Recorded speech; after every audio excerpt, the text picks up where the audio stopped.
ובכן, היום אנחנו נפגשים במסגרת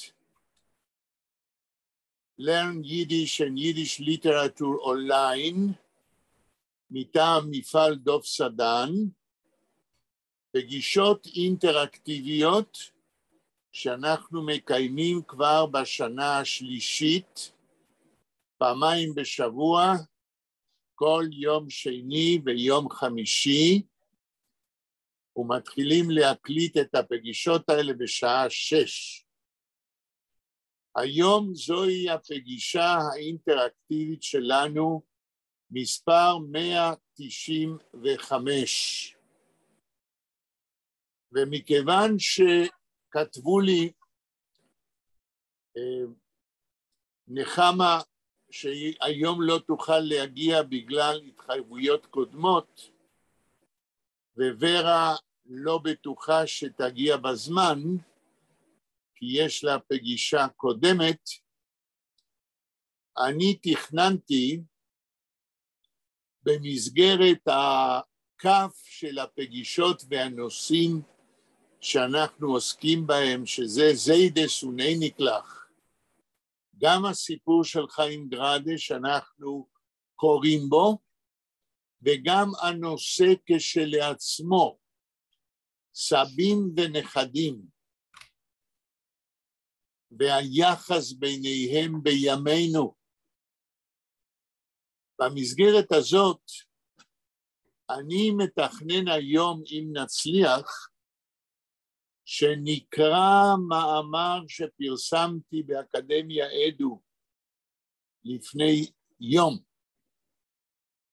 על הנושא הזה בכותרת, זיידס וניניקלח, סבים ונכדים, כיום, או באנגלית, זיידס וניניקלח, grandfathers and grandchildren today.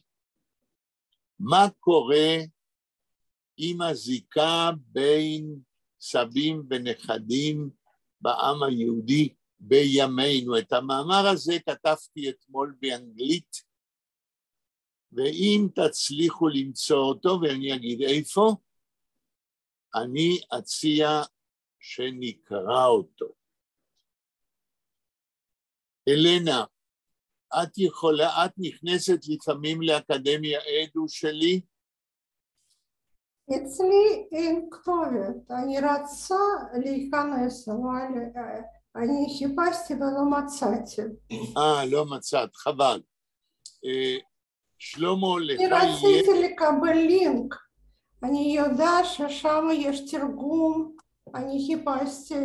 כן, לא צריך לינק, כותבים אקדמיה.edu, edu, יחיאל שיינטוך, ואז את מוצאת שם. שלמה, יהיה לך קשה להיכנס לאקדמיה אדו ולמצוא את המאמר שהעליתי אתמול, אני אעזור לך, מה דעתך?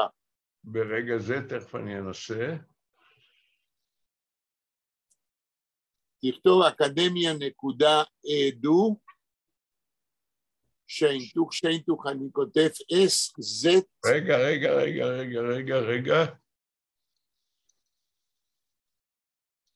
אני כותב אקדמיה, שנייה.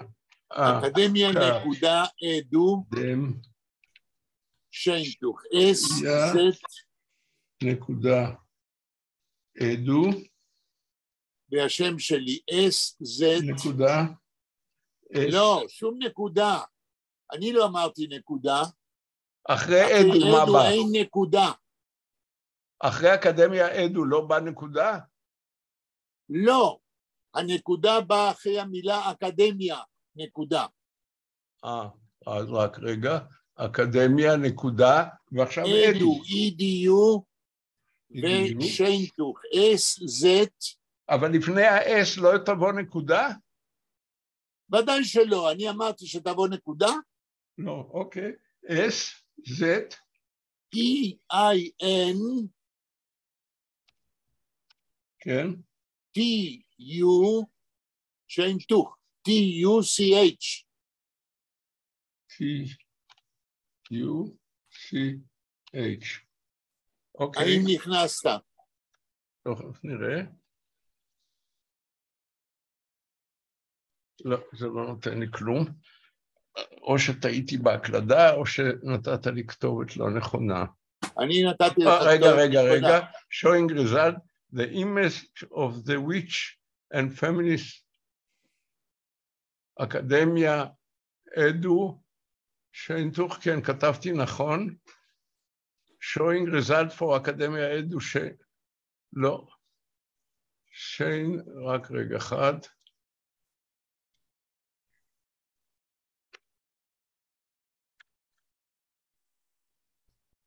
יחיל שינדלר, the Hebrew University of Jerusalem, יחיל, the Hebrew University of Jewish Studies, סליחה, רק רגע אחד. הלו? היי, שלמה? נכון, אתה יכול, אני לא יודע מי זה, אתה יכול להתקשר אליי בעוד שעתיים? בטח, לשחר חבר של נועה, אני אתקשר לך עוד שעתיים. תודה. ביי. אחרי שכתבת שלמה באנגלית, לא בעברית, באנגלית. אני רואה, יחיל שיינטוך the Hebrew University of Jerusalem, יחיל ש... לא, זה לא זה. אחרי שכתבת אקדמיה באנגלית נקודה עדו ושיינטוך, מה אתה מקבל? אני מקבל showing results for אקדמיה עדו שיינטוך. Search instead or אקדמיה עדו שיינטוך. יחיאל שיינטוך, the Hebrew University of Jerusalem, the Jewish Studies, the dove, to read the article, follow the link of אקדמיה, אוקיי, אני... תמשיך את הלינק. רגע, יש פה list of publications. לא, אתה לא צריך את list of publications. טוב, תעזוב את זה מכיוון רק רגע, עוד שנייה אחת, אני אנסה עוד ניסוי אחד. נו.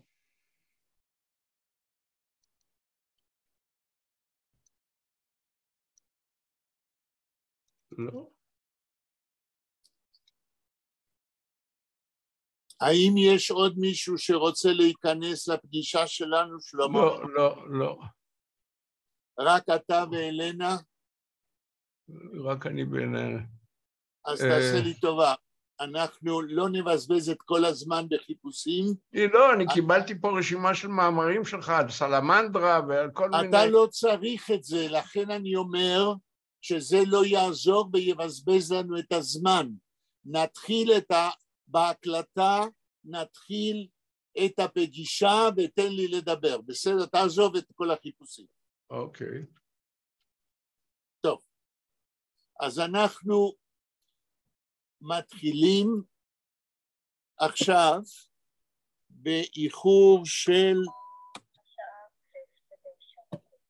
של 9 דקות את הפגישה האינטראקטיבית מספר 195 של Learn Yiddish and Yiddish Online. היום אני מבין שיש כמה אנשים שלא יכלו להגיע, ולכן אנחנו רק 3, שלמה, אלנה ואני. ועל כן אני מחליט במסגרת קו הפגישות האינטראקטיביות סביב לזיידה סוני נקלח, הסיפור של חיים גרדה, אני מחליט שהיום נדבר על התופעה הזאת של זיידה סוני נקלח, סבים ונכדים בימינו. לאור המאמר של גרדה, הסיפור של גרדה, שאנחנו קראנו כבר 2/3 ממנו, אני רוצה היום להתייחס מה קורה היום בין זיידה סוני נקלח בעם היהודי. על יסוד המאמר שפרסמתי באנגלית אתמול באקדמיה עדו, ושלא מצאנו אותו, כן? אולי בפעם הבאה אני אשלח לכם ואנחנו נקרא אותו, אבל היום אני מדבר, בלי לקרוא את המאמר באנגלית, אני מדבר על הנושא, אותו נושא שבו אנחנו קוראים, אבל סבים ונכדים בימינו. ואני מתחיל, לאור המאמר שפרסמתי אתמול באקדמיה אדו, אני אומר שהסיפור שאנחנו קוראים של גראדה זיידה סוני מקלח, כפי שאתם כבר יודעים, עוסק במדרון החלקלק של פיחות מדור לדור בזהות היהודית. מי הסבים? פיחות דרך הבנים של הסבים, ועוד יותר פיחות בזהות היהודית אצל הנכדים. זה כתב גראדה על וילנה בין שתי מלחמות העולם. והסיפור שלו עוסק באמת בפיחות בזהות היהודית בין 3 דורות בווילנה בין שתי מלחמות העולם. ואני שואל, וכבר התחלנו לדון בזה בפגישות קודמות, מה קורה עם הפיחות הזה בימינו, today, כן? ואז אני בא ואומר שבאחת הפגישות הקודמות שלנו אני הזכרתי את פרופסור אריק קנדל שקיבל בשנת 2000 פרס נובל. הוא נוירוסיינטיסט, כן? הוא גם פסיכיאטר, גם רופא, וגם חוקר את מקומו של הזיכרון האנושי במבנה הזהות של האדם. זוכרים שהזכרתי את פרופסור אריק מנדל, שלמה? כן. אלנה? זוכרת? לא שומעים אותך, אלנה. כן. זה היה זוכר. קודם, כן, בדיוק. אוקיי, ושלמה, אף אחד עוד לא רוצה להיכנס בנוסף? בינתיים אף אחד לא. אוקיי, אז אנחנו ממשיכים. אריק מנדל, פרופסור אריק מנדל, יליד וינה, היה פרופסור בארצות הברית, וקיבל את פרס נובל בשנת 2000, על זה שהוא חקר את מקומו של הזיכרון במבנה הזהות העצמית של בני אדם. אחת האמרות המפורסמות שלו, שסביבן הוא בנה את המחקר שלו, הייתה באנגלית, We are what we remember. Professor Eric Mandel said that human beings,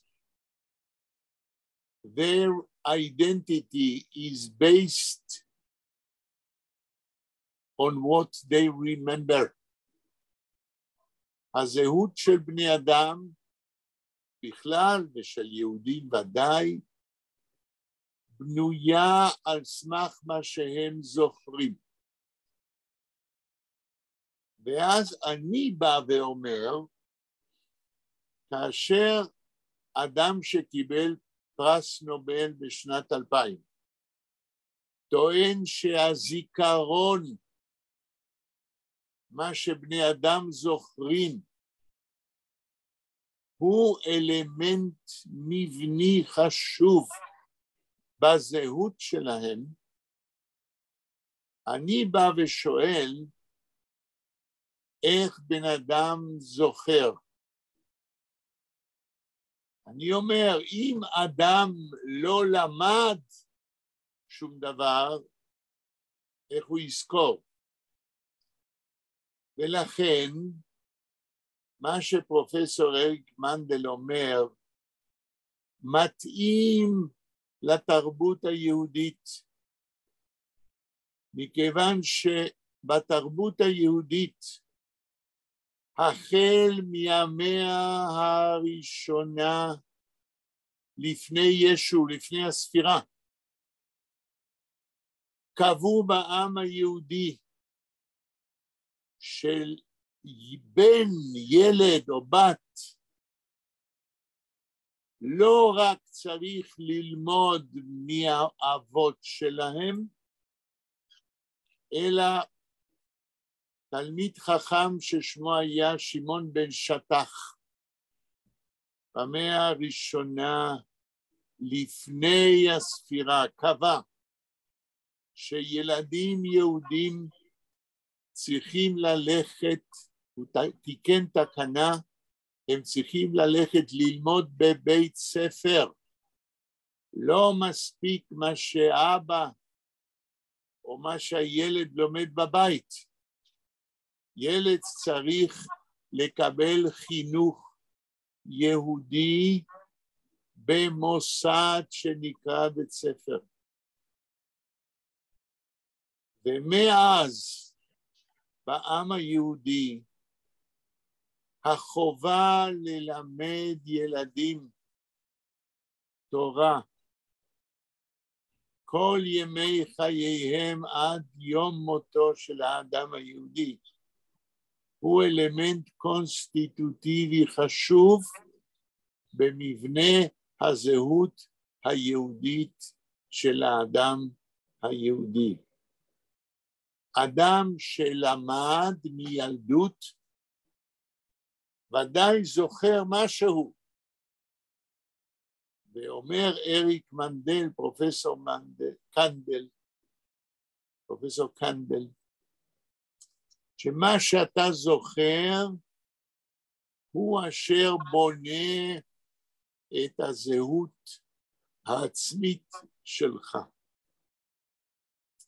ואם אתה אדם יהודי, אני אומר, ואתה לומד תורה, שהרי בעם היהודי, מה לומדים?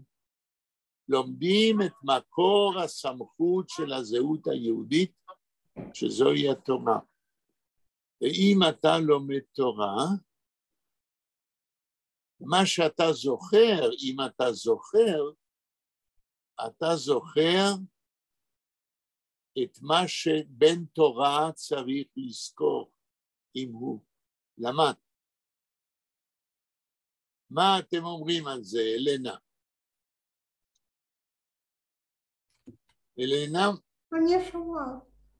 מה את אומרת על הגישה הזאת של פרופסור קנדל וההסבר שלי לגבי הזהות היהודית? אני חושבת שגישה נכונה. מה את חושבת? גישה נכונה. כן. שלמה, מה אתה אומר?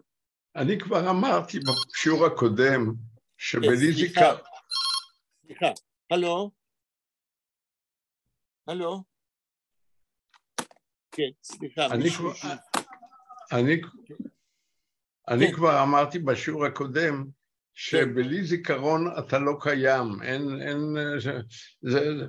ולכן מהפרופסור קנדל, זאת אומרת, אני מסכים לחלוטין, וגם ממה שאתה אומר אני מסכים לחלוטין. דרך אגב, אני חייב להודות לך, אני עבדתי שנים רבות בבנק ישראל, כשהכתובת הייתה רחוב בן שטח, ואני לא ידעתי מה הייתה תרומתו של בן שטח. עכשיו גיליתי לפחות סעיף אחד. כן, יופי. אז אם הזכרת את בן שטח, אני אסכם בקצרה באנגלית בשביל ההקלטה, ואז נדבר על בן שטח. I am resuming what I said until now, and I will say it in English.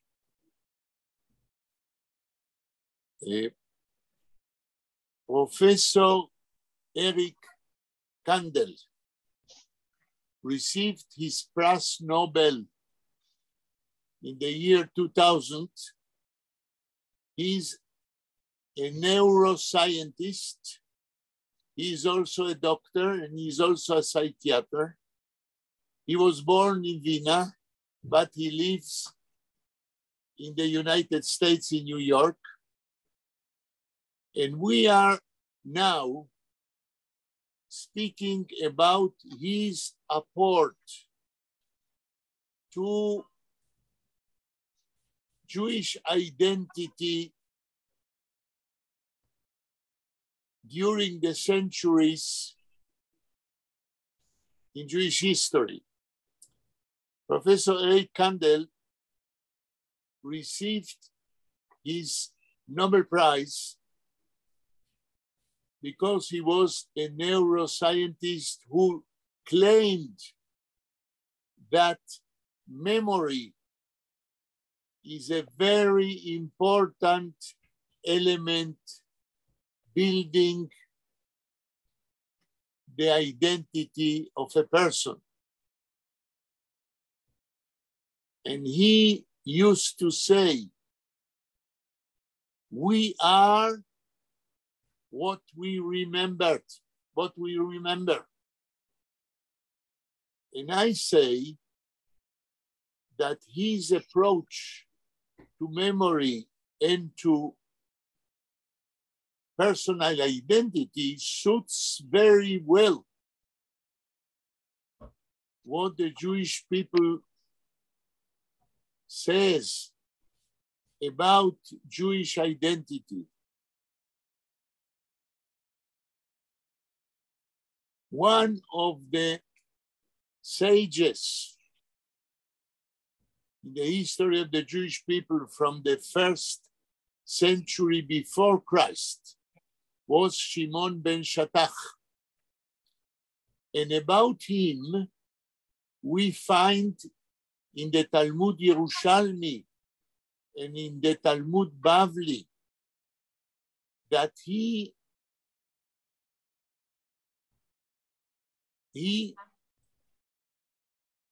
founded the basis of Jewish education. He said that it is not enough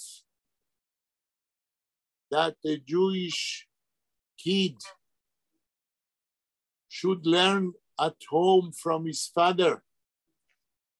He said that Jewish children should go to school to learn and be educated not only at home, but also in a system of Jewish education. He said that such education is mandatory for the Jewish people since infancy and until the last day of the life of a Jewish person.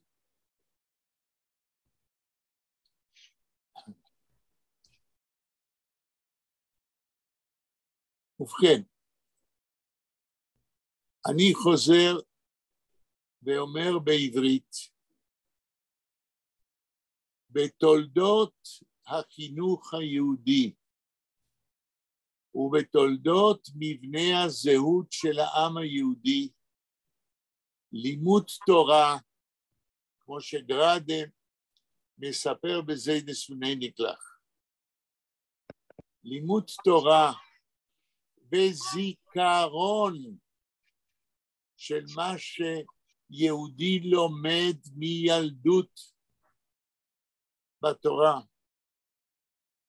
הם האלמנטים הקונסטיטוטיביים שבונים את הזהות היהודית. ולכן בסיפור של חיים גראדה, זיידס ולאניקלח, אנחנו קראנו איך הזקנים מנסים מבלי להצליח למשוך את הנכדים ללמוד את התורה, לדעת לקרוא בעברית, בסידור, ולדעת להתפלל. לדעת להתפלל בסיפור של גראדה הוא דבר כל כך חשוב כמו לדעת לקרוא בסידור. ולמה? מכיוון שבסידור יש לנו בעברית את סדר התפילות שיהודי צריך ואכן יתפלל במשך דורות 3 פעמים ביום. מה זה התפילה שהיהודי מתפלל 3 פעמים ביום? שלמה, איך היית מגדיר את סידור התפילה והתפילה את מהותה מבחינת הזיכרון היהודי? כן. אני חושב שבתפילה האדם עומד מול בוראו ומודה לו על מה שהוא עושה בשבילו, מודה לו על מה שהוא, ומודה לו על השתייכותו לעם היהודי. אלנה, מה את חושבת, מה החשיבות של סידור התפילה ושל התפילות? שלמה צודק, זה קשר בין אדם ואלוקים, ש3 פעמים ביום הקשר הזה צריך להתחדש. כן. עכשיו העניין הוא כזה, בדורות קודמים, כן, in past generations, a Jew knew that he is praying 3 times every day. And as you said, the prayer is in fact a situation where every Jew stands in front of God and he connects with the Almighty and he speaks to him and he prays to him. In our time, since many Jews don't pray 3 times a day, since this is the case, it means that a very important part of the memory of a Jew get lost. We lost the consciousness that as a Jew, we 3 times a day relate to the Almighty, speak and pray to an entity which is a metaphysical entity which we cannot see, but we believe that it exists. All that was lost in our time. People who doesn't go to the synagogue, people who doesn't pray, Jews who doesn't pray, which means Jews that has no contact with a metaphysical entity called God. The question is, are they yet Jews? It's a very difficult question. Shlomo, what do you say about that?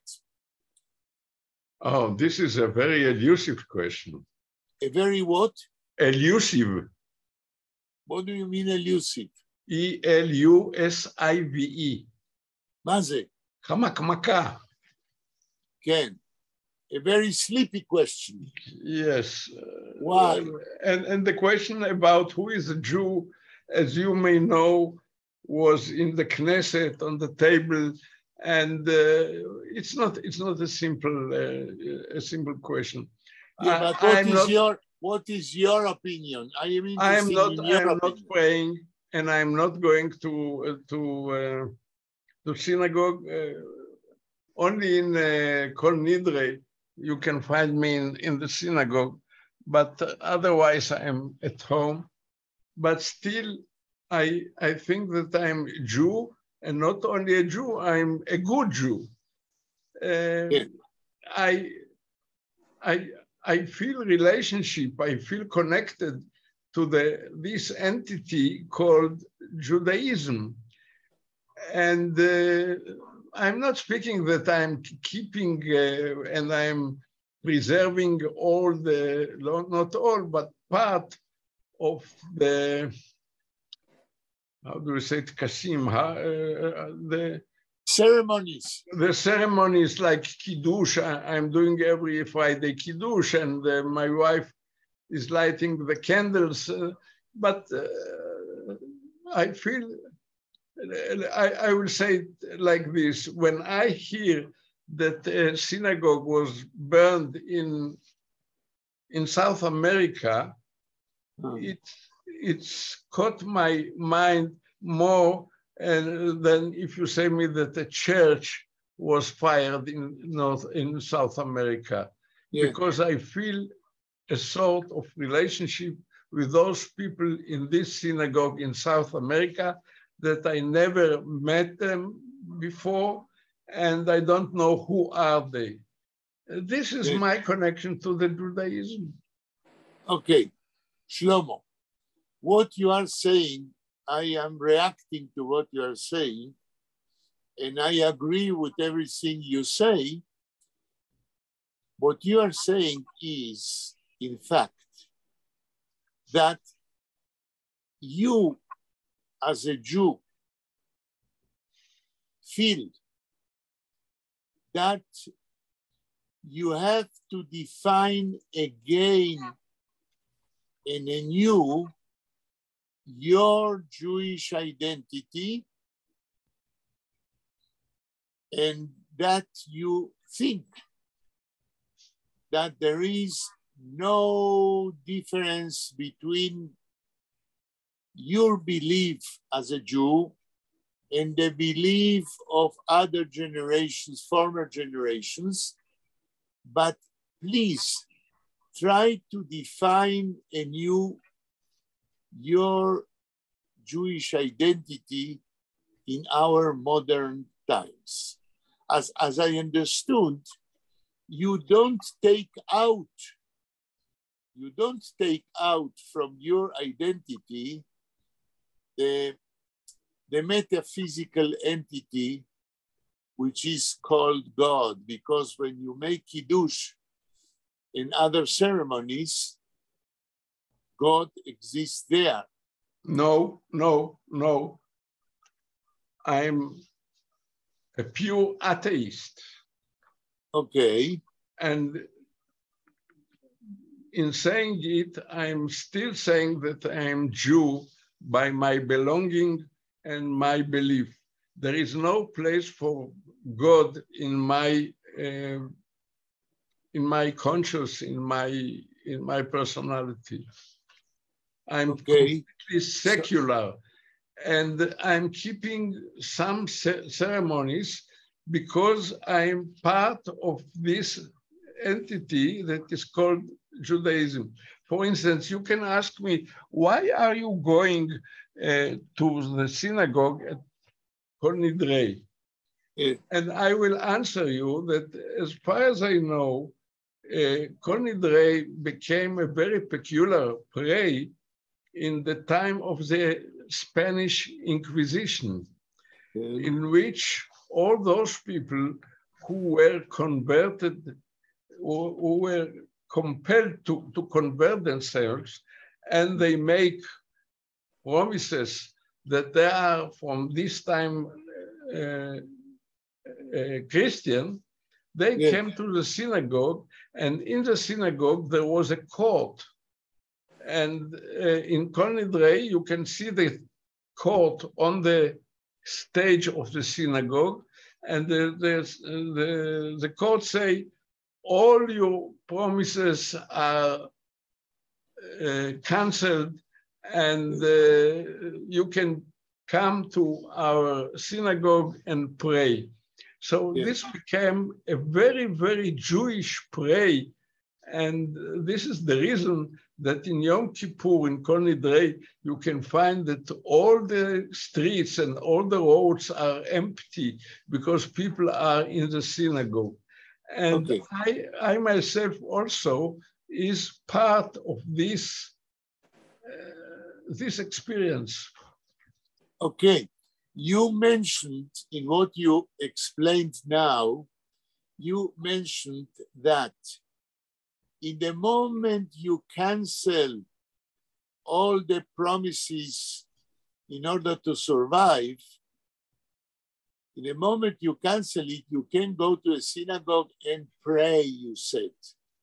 So what you are mentioning is that for a Jew to pray, and pray, as we know, is a relationship to God, is one of the most important ingredients of his Jewish identity, right?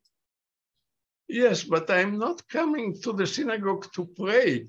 I'm coming to the synagogue to identify with the community of Jews that I am part of it. Okay. I don't need any permission to pray. Okay. After Kol Nidrei, I leave the synagogue, and the community is continue with the prayer of Ma'ariv, etc. Okay, so what you say is that you identify yourself as a Jew with the Jews who pray, right? Yeah, yes, who pray, so and the Jews who are not praying. Okay, but you recognize as a Jew that the Jews who pray are part of what you share in Judaism, right? Yes. Okay. That is enough to define again for you in our time what is a Jew. If I can phrase what you agree now, and I agree that I can say the same thing. You and I are Jews because we identify with the community of Jews who pray to God, and we see the community who is praying to God as part of the Judaism we identify with, even though we don't go to the synagogue to pray. Exact? Exact. Okay. Elena, how do you define your Jewish identity in English, if you can? If not can, very, very... אני לא שומע אותך, כן. A little bit louder. זו שאלה קשה בשבילי. זו שאלה קשה בשבילי. אני מחפש אידנטיפיי שלי בכל מיני דרכים. כן. נו, למשל, טוב שאני בישראל, כן? כן. רגע, ברגע שאת אומרת, טוב שאני בישראל, הרי את אומרת, אחד הדברים הכי חשובים בקשר לתרי"ג המצוות. יש הרבה מצוות שאם את לא גרה בישראל, את לא יכולה לקיים אותם. ולכן, ברגע שאת אומרת, טוב שאני בישראל, הרי שאת כמעט מסכימה עם הרמב"ם, כן? שספר המצוות שלו, כן, יוצא מההנחה, כמו שהרבה אנשים אומרים, שאי אפשר לקיים את כל תרי"ג המצוות בלי לגור בישראל. תמשיך. טוב שאני דואגת עם ישראלי כל הזמן, טוב שאני במחשבות שלי שגם ישראלי צריך בסופו של דבר הצליח ולקבל מדינה חזקה, וצריך שהמדינה הזאת תהיה חזקה נגד האויבים שלה, שאין סוף. כל הזמן... כן, רק רגע אלנה, לגבי מה שאת אומרת שטוב שיש לנו ושיהיה לנו מדינה חזקה, זה לא קשור לזהות יהודית לדעתי, כי אנחנו יכולים לחיות בארצות הברית ולרצות שארצות הברית תהיה מדינה חזקה. מה שאני שואל... מה? אני לא מסכימה. במקרה שבן אדם במקום, במקרה שיהיה כישלון במדיניות, זה פוגע לבן אדם שגר בישראל. במקרה שאתה בארצות הברית, זה מבט מבחוץ. אבל במקרה שאתה פה... רגע, למה מבחוץ? אם אני בארצות הברית ואני מרגיש כאזרח אמריקאי ואני רוצה שאמריקה תהיה חזקה, מה זה קשור לזהות היהודית שלי? אני אומרת המצב אחר, שאתה גר בארצות הברית, אתה דואגת על ישראל, כן? אתה בצד עוקבת על מדיניות ישראל, בצד. במקרה שאני בפנים, שהכל טרק נכנס בלב... רק רגע, אלנה, אני מבין מה שאת אומרת, אבל מדינת ישראל היא מדינה כמו מדינת אוסטרליה, כמו מדינת צרפת, עוד מדינה בעולם של המדינות. זה לא עושה אותה מדינה יהודית. זוהי מדינה זוהי מדינה אזרחית שבה גרים גם ערבים וצ'רקזים ומוסלמים.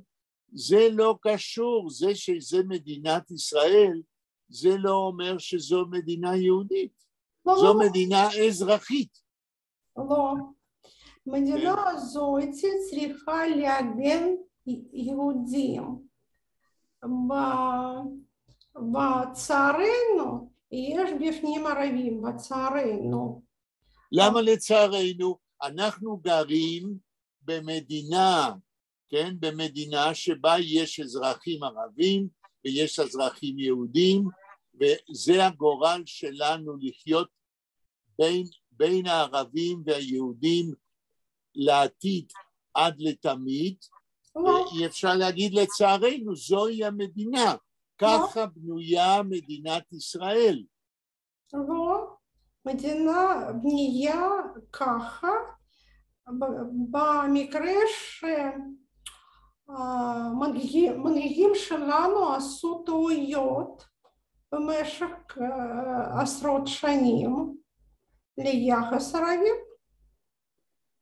לא, רגע, אלנה, אני רוצה להבדיל, אנחנו צריכים להבדיל בין מדינה שזוהי ישות פוליטית לבין יהדות שזוהי תרבות אתנית. זה שני דברים שונים.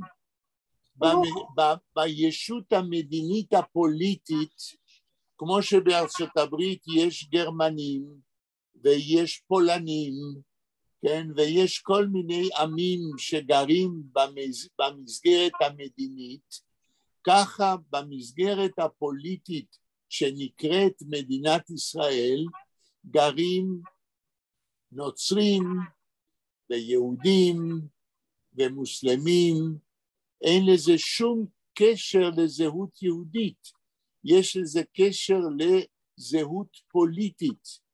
אנחנו חייבים להבדיל לדעתי בין מסגרת פוליטית מדינית למסגרת תרבותית אתנית.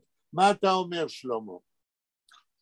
אני מסכים איתך לחצאין, אבל המסגרת הפוליטית שלנו היא בכל זאת נשלטת על ידי הישות התרבותית היהודית.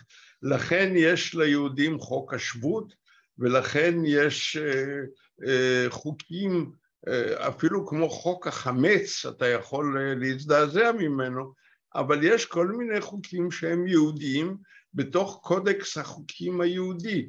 זאת אומרת, אי אפשר לעשות באופן פשוט את ההבחנה הזאת. אני גר בצרפת, בצרפת גרים כל מיני עממים, ואני שייך לעם אחד. זה לא אותו דבר. למדינה אחת, לא לעם אחד, למדינה אחת. המדינה הצרפתית, המסגרת הפוליטית. נכון, אבל פה, בכל אופן, בעובדה שאני גר במדינת ישראל, ואני שייך או אינני שייך ליהדות, זה עושה הבדל מסוים לגביי. גם בצרפת, אם אני אינני נוצרי ואני מוסלמי, יש כמה דברים שמבדילים אותי מהזרם המרכזי של המדינה, שהיא מדינה נוצרית. יפה.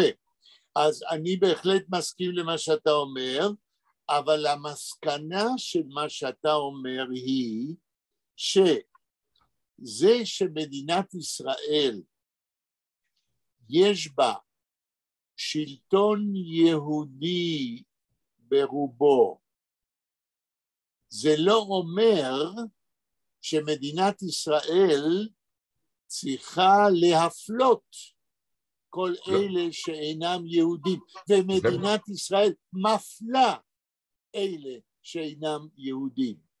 נכון. זו הבעיה. נכון. אבל מבחינת הזהות היהודית, זה עניין לגמרי אחר.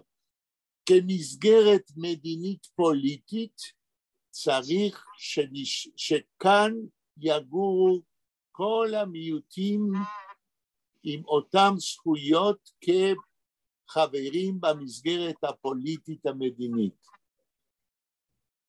בזה אני מסכים.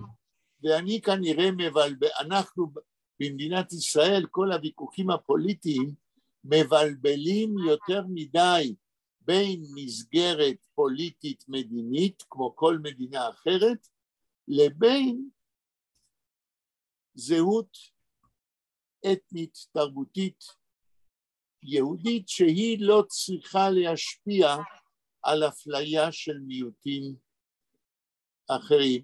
ברגע שאנחנו נבין את זה עד הסוף, אני חושב שיהיה לנו יותר קל לחיות כאן ביחד עם המוסלמים ועמים אחרים שהם חברים במסגרת הפוליטית מדינית. טוב, אני ממשיך לדבר על זיידס ונניגלח today. הנושא שלנו היום הוא כמו הסיפור של חיים גרד, זיידס ונניגלח, אבל לא בווילנה בין שתי מלחמות העולם, אלא מה קורה ביחסים בין סבים ונכדים today, כיום. ואז אמרנו קודם שבדומה למה שגרד מספר בסיפור שלו זיידס ונניגלח, בימינו יש גם מה שאנחנו קוראים slippery slope, מדרון חלקלק, יש לנו הפסד במעבר מדור הסבים דרך דור הבנים שלהם עד לדור הנכדים. ועל ההפסד הזה אני רוצה עכשיו להגיד כמה מילים ולחשוב איך אפשר להתגבר על ההפסד, על הלוס הזה, from generation to generation. In short, in English, what I want to say now is like in the story of Chaim Grade, Zaydes Uneniklach, grandfathers and grandchildren, when he describes the loss from generation to generation in Vilna between the two world wars, I want to ask now, what is the loss we experience in our generation going from grandfathers to grandchildren today? And I want to ask Shlomo, do you think that it is true if we say that the story of Chaim Grade has an actual import today, and that also today there is a slippery slope, a midron chalaklak, and a loss from our generation of grandfathers to the generation to our grandchildren. Shlomo, מה אתה אומר? אני אדבר בעברית. אוקיי, תדבר בעברית ואני אסכם עם זה. אני יכול לדבר באנגלית, אני חושב שהתופעה הזאת תלווה אותנו עוד הרבה מאוד דורות, ואני חושב שכל עוד ישנם יהודים חרדים שמנחילים את החרדיות שלהם לדורות שאחר מכן, התופעה הזאת תתקיים משום שתמיד תהיה דליפה מהסקטור החרדי לסקטור החילוני, וכפי שאמרתי את זה פעם באחת מהשיעורים, המשקל של החרדים בפוליטיקה הישראלית כמעט שאיננו משתנה, למרות ששיעורי הילודה אצלם הרבה יותר גבוהים מאשר שיעורי הילידה ביתר הסקטורים. זאת אומרת, הם יכולים לקונן על מדרון חלקלק היום, כפי שהם יכלו לקונן על מדרון חלקלק בוורשה או בלודג' לפני המלחמה. כן.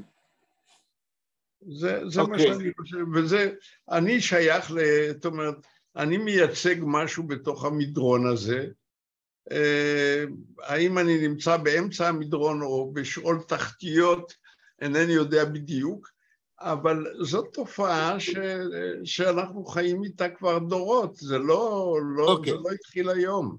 Okay, I will make a resume of what you said, a short one in English, and then I will react to what you say.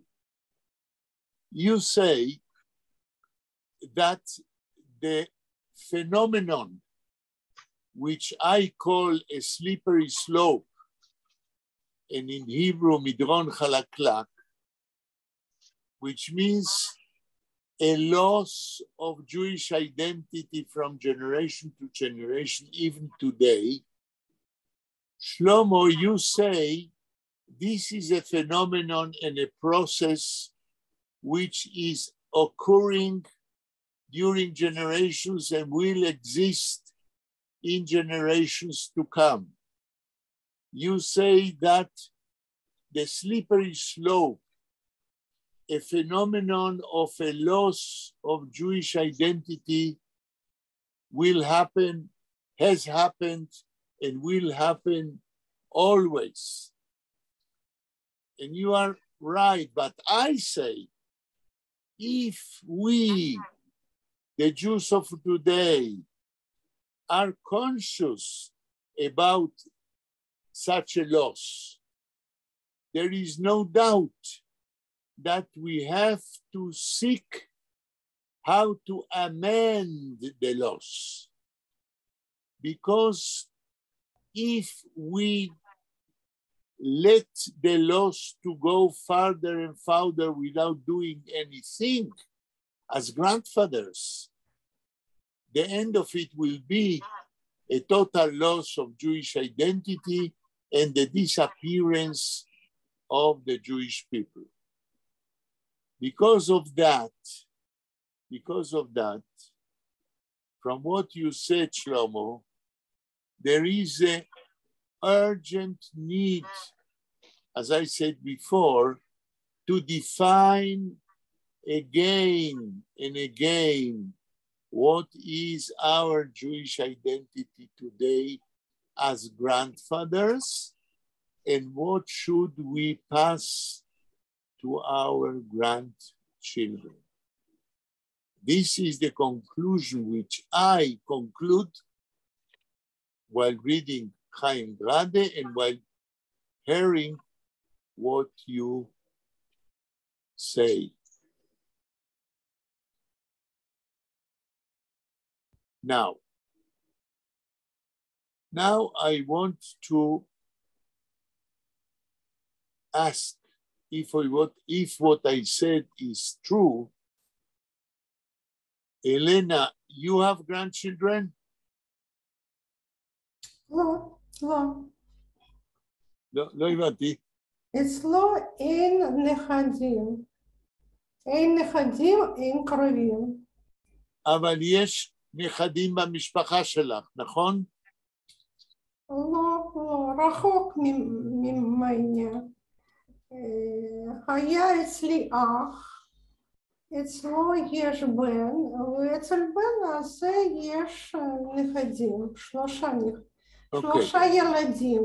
אוקיי, אז אלנה, מה את חושבת חייבים כל אלה שהם או סבים או אנשים בדור שלנו שבמשפחות שלהם יש נכדים, מה אנחנו כסבים או אלדרס צריכים לעשות כדי לעזור שיהיה המשך קונטינויטי בזהות היהודית אצל הנכדים? זה תלוי איזה סטטוס סבא או סבתא יש במשפחה של ילדים שלה. כן. במקרה שאין כבוד שם, אין השפעה כלום, אתה בצד. במקרה שיש כבוד, ובמקרה שילדים צריך להמשיך אותו תהליך יהודי, זה אפשר לשמור שנכדים בחרו אותו דרך. כן. סבא וסבתא. כן, אבל נגיד שיש סבא וסבתא שיש להם סטטוס שהם יכולים להשפיע. מה את חושבת הם צריכים לעשות כדי שלנכדים יהיה משהו שיעזור להם בזהות היהודית שלהם? קודם כל צריך להיות בבית משפחה הזאת, צריך לטפל הנכדים, במקרה שאתה קרוב, אתה דוגמה לחיקוי. דוגמה למה? דוגמה לקופירן אותו התנהגות. לא הבנתי, תסבירי קצת יותר טוב, דוגמה למה? דוגמה לעשות אותו דבר בחיים. במקרה שאני הייתי בזמן קצר במשפחה שאני הזכרתי קודם, עסקתי עם ילדה קטנה, קטנטונית, אני למשל דיברתי הרבה על מוזיקה, אני נתתי לה לשמוע מוזיקה קלאסית, אני קראתי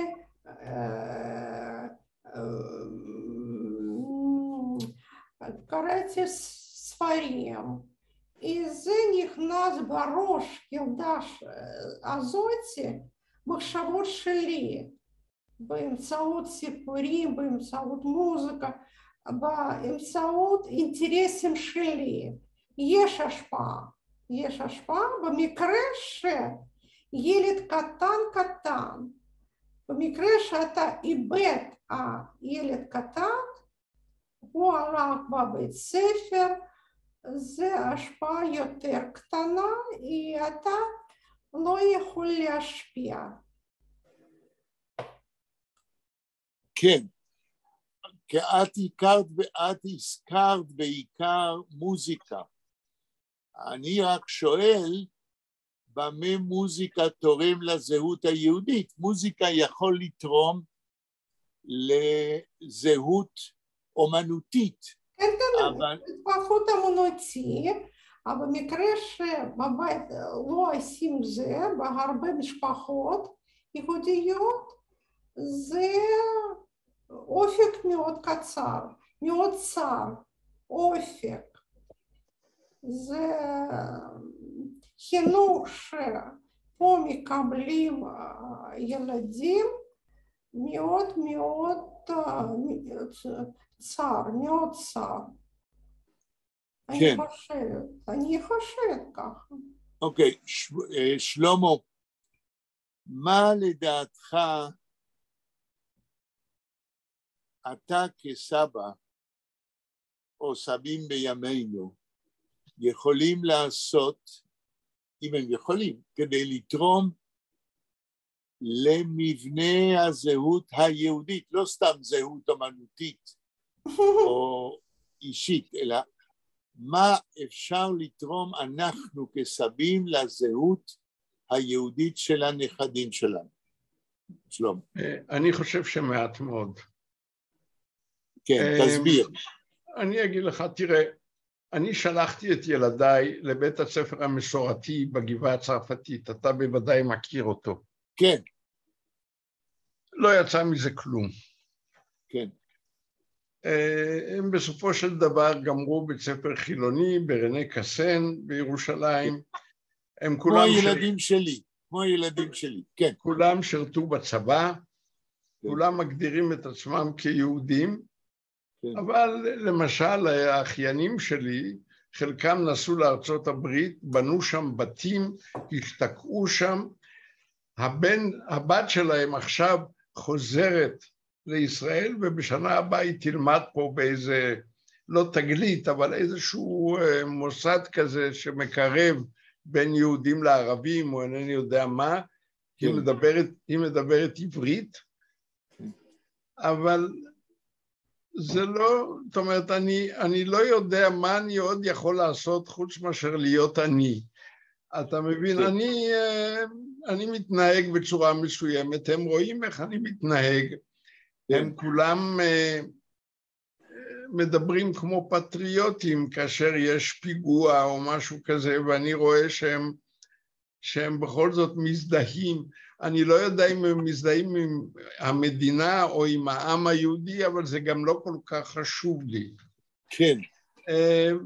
ואני חושב שיותר מזה אינני יכול לעשות. כן.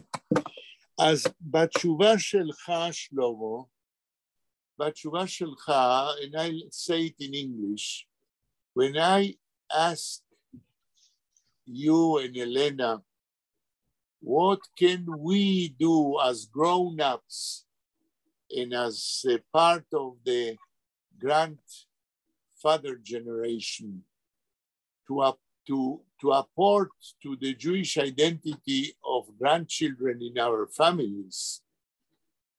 What you are saying is that we can do very little. And I understand that when Shlomo says that he as a grandfather can do very little or could do very little in the past, what he means is that he can be an example with his way of behaving for his grandchildren, but not more than that. What Shlomo means is that at the moment when the grandchildren are under the edges of their father and mother, the function of the grandfather is minimized, and I think that Shlomo is right. And Elena is right when she says about maximum influencing the artistic part of the younger generation, but not more than that from a Jewish point of view. I see the same thing in my extended family.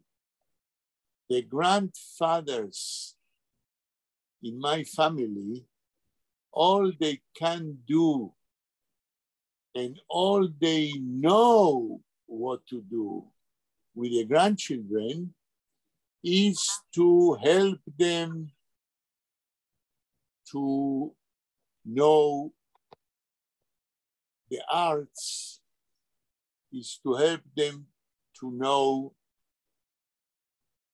general knowledge. But the grandfathers of today in my extended family have no possibility to add anything to the Jewish identity of their grandchildren. And I would say they didn't have even nothing to add to the Jewish identity of their children. And this is exactly what Chaim Grade in his story, Zeides und Eniklach, describes when he, as we will see, when we will learn more about the text, the last third of the story, when he describes the sons of the grandfathers, which are already part of the modern world, and the loss of Jewish identity passing from the grandfathers to their children is a fait accompli. From all that, I learned one thing, that if Professor Eric Kandel is right, and we are what we remember,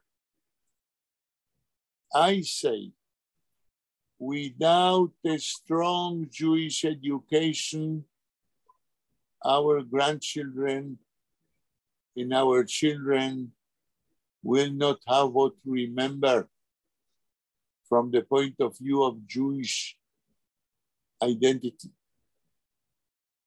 My conclusion is, as if we need to define today anew what is Jewish identity for our generation, there is no other way than to conclude that Jewish education is mandatory in order to recover the memory of Jewish culture. Otherwise, in the coming generations, our grandchildren and the children of our grandchildren will be in the bottom of the slippery slope, and there will be a real danger of a real loss of Jewish identity in future generations. And because of that, I decided for myself as a grandfather, or really a young grandfather, because as you know, I have a granddaughter who is only 1 year old. But I think that my duty as a grandfather begins ipso facto now, in connection to my granddaughter, 1 year old. And I decided that I have to make an educational plan, and don't laugh at me, an educational plan, a plan of Jewish education for my granddaughter, beginning from now, when she's 1 year old. Maybe that a week ago, I began to speak about it, I don't remember. But I want to ask now, Shlomo, do you agree that I, as a grandfather,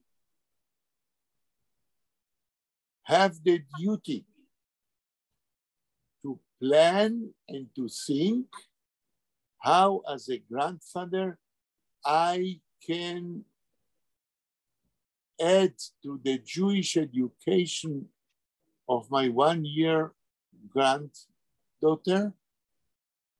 And I think I can afford to it a lot. Maybe that other grandfathers today don't know how to begin to influence their young 1 year grandchild in that direction. What do you say, Shlomo? Well, since as I told you, I have a very small or very little influence on my grandchildren, It's a little bit late. Okay. I cannot give you instruction how to behave or to judge your attitude in this sense. Okay. What I can do and what I did is to contribute something in the ceremony. All of them are able to do Kiddush at Friday evening, and sometimes they're struggling who will make the Kiddush, and I'm not insisting that this is my duty. And from time to time, one of them is reading, or well, they know it by heart, the Kiddush.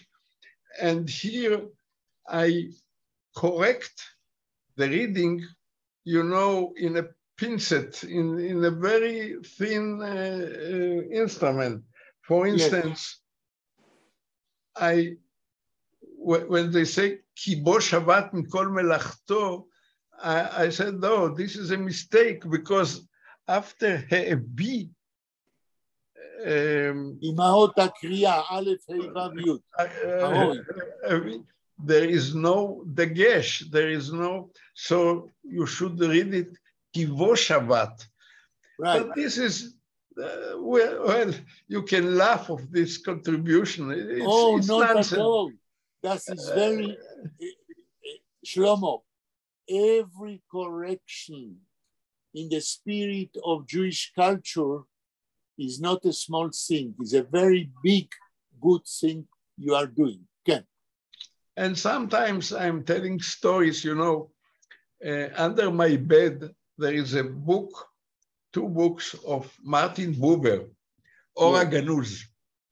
Yeah. I'm sure that you know those books, that the stories about tzaddikim and chassidim. And so. Right. And sometimes I'm telling such a story, you know, for the fun, because most of the stories, they are nonsense, I must admit. But one moment, perhaps they are nonsense, but they have a moral a moral lecture. Not always, not always. Sometimes you are right, of course. Okay. But this is my contribution. I don't know. My daughter, for instance, is married to a very nice guy, the son of Yair, the veterinarian that you know from our lectures. Right. And he have no knowledge about Jewish ceremonies. Right. And still, he is very, very nice guy. He served in a very risky platoon in the army, and he is an Israeli patriot, as you may define it, but still he has no Jewish background, unless you include some stories by Agnon and this stuff. And that's all. I don't know what I can do more. And I'm sure that there are people like you that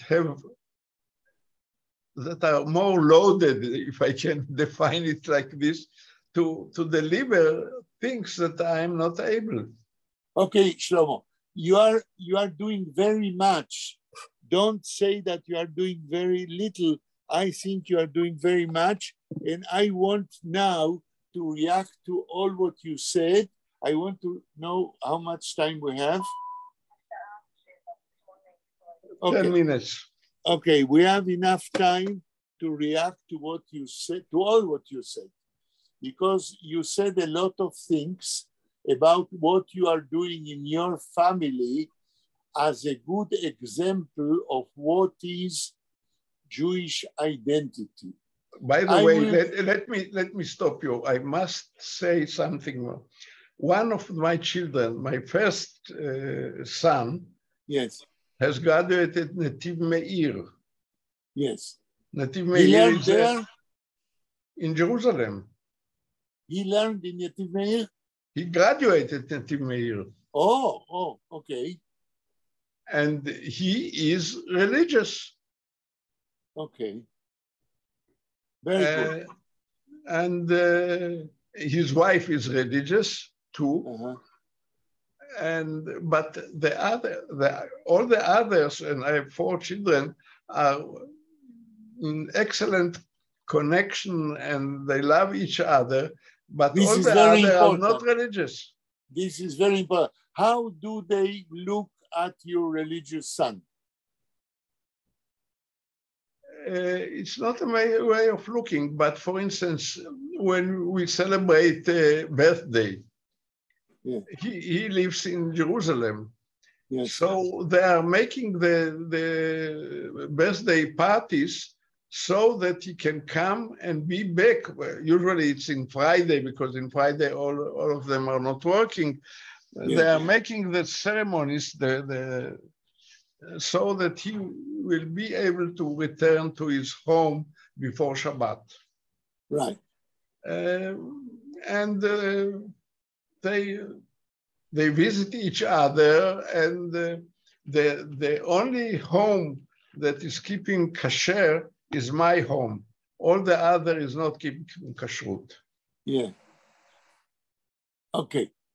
So all what you are saying is that many elements of Jewish identity exists in your family and in your way of behaving. And I want to react to what you told us from the beginning. You said that when your children or the children of your children make Kiddush, you are correcting if they make a mistake, and you are explaining them how to say words from the Kiddush, and you say that they are eager to say the Kiddush. From that point, they are eager, I guess, to say the Kiddush because they know Hebrew and they know that is an important value in the family life. But from there, you yourself can make a more profound connection between their Kiddush and the meaning of the Shabbat. How? Some meetings ago, I told you that Avraham Yeshua Heschel wrote a book which is called Shabbat in Hebrew, where he explains in a fantastic, very intelligent way what is the meaning of Shabbat in Jewish culture and in universal culture. Such a book, you can try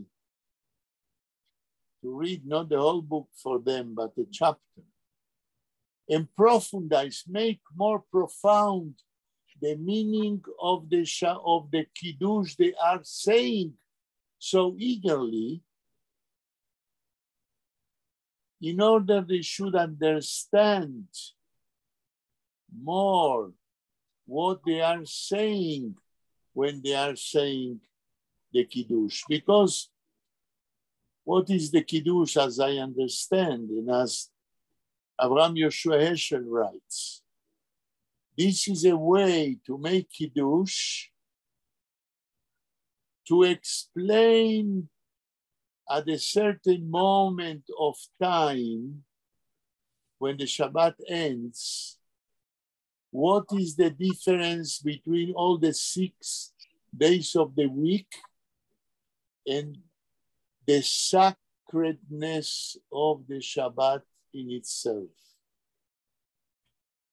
To explain that is perhaps a thing, Shlomo, you can make today to your children, to try to do it. And I recommend you, Likro, to read the book Shabbat of Avraham Yeshua. This is a fantastic book. This is a key to understand what means the metaphysical ambit, the metaphysical realm of Jewish identity. This is one example, in my opinion, what you can even today do with your children and even the grandchildren. Okay, we have 6 minutes, 6 minutes more. I'll try to begin to explain what I decided to do with my granddaughter, 1 year old, from now on the path of Jewish education, which I want to influence her knowledge of Judaism from now. So you can ask me, you are crazy. A child of 1 year old, you will teach him Judaism? And I say, I am not crazy, and I can teach my granddaughter, 1 year old, Judaism. How? Of course, I will not teach her Judaism consciously because she doesn't speak and she doesn't know yet how to read. But I can use one of the most important features of childhood, of being even only 1 year old. What does a 1 year old child do? And I am contemplating what she does every day, because my son and the mother of my grandchild, they are sending us pictures and little films.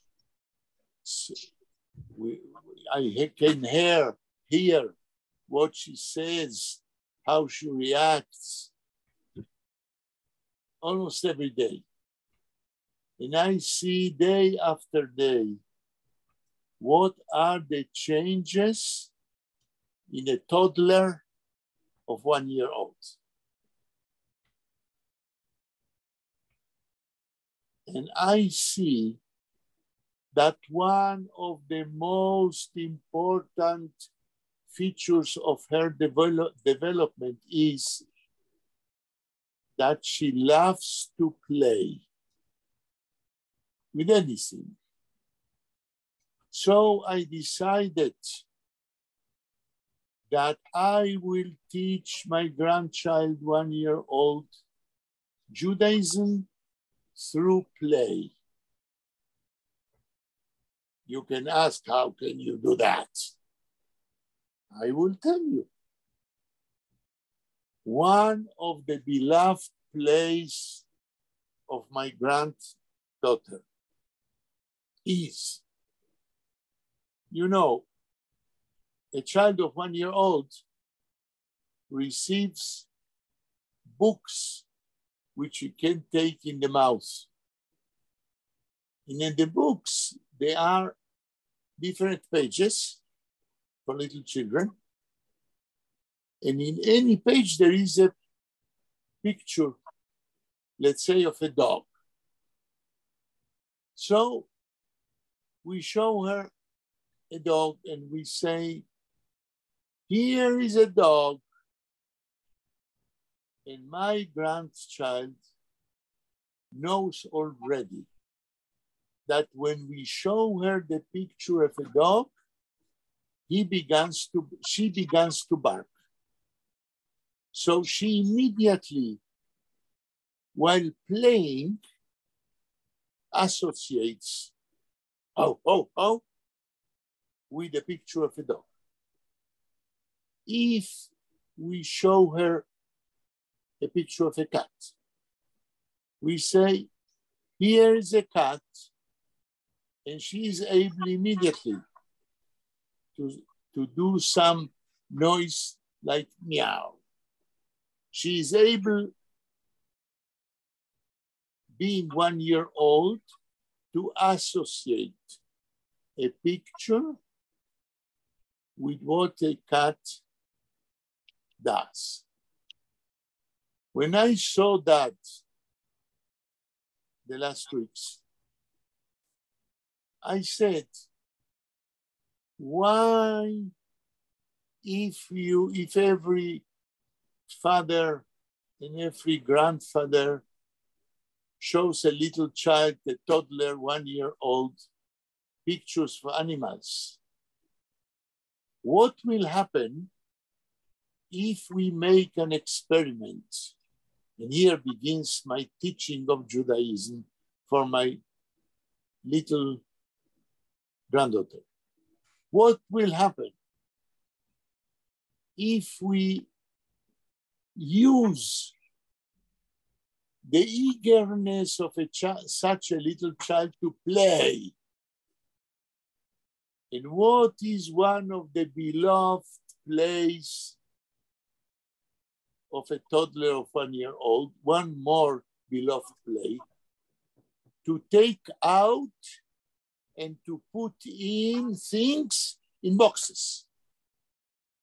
If you remember your grandchildren, a little toddler of 1 year old loves to put things in boxes and to take out things of boxes. So I said to myself, I am ready to make a teaching plan for Jewish identity on the basis of a play to put things and take out things from boxes.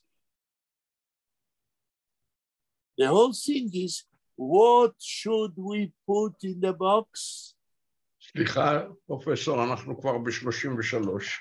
הופה. אז כאן אני מסיים. התוכנית שלי, my plan how to teach a Jewish identity. Next time, I will tell you what I will put in the boxes, which is connected with the Hebrew ABC, the Hebrew abecedary. Letters, 22 letters of the abecedary, ABC, but I will explain much more next time. אני מודה לכם על ההקשבה. אנחנו מודים לך, ואני צריך לדבר איתך על החופשה שלי, אבל אני אעשה את זה במייל. אני אעדר שבוע, אני חושב שאני אפספס שיעור אחד. אוקיי, אז תודה רבה, thank you very much for your attention, and you can close the recording of meeting number 195. תודה רבה, אלנה. Thank you. תודה רבה, שלום. תודה רבה. להתראות. סגרת?